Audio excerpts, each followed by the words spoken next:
Magandang tanghali sa inyo mga kainako.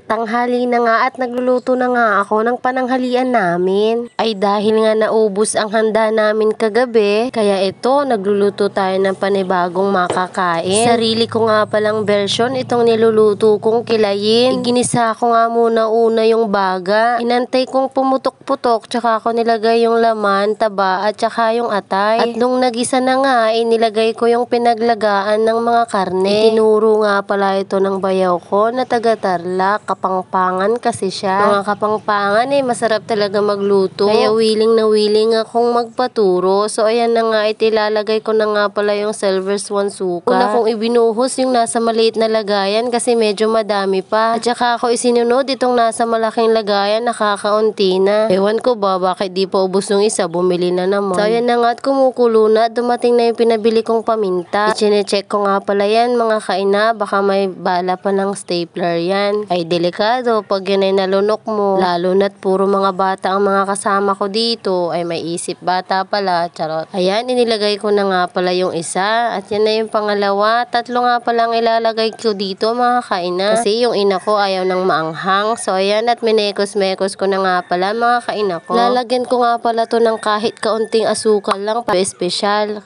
Gusto ko kasi espesyal, kagaya ng ngiti ni Mahal.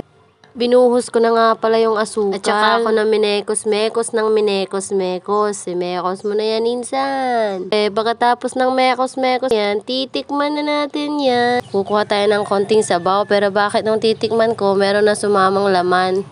So ayan, di ako makapaniwala na masarap. So idinaan ko na lang sa sayaw. Maraming salamat mga kainako. Bye-bye. God bless.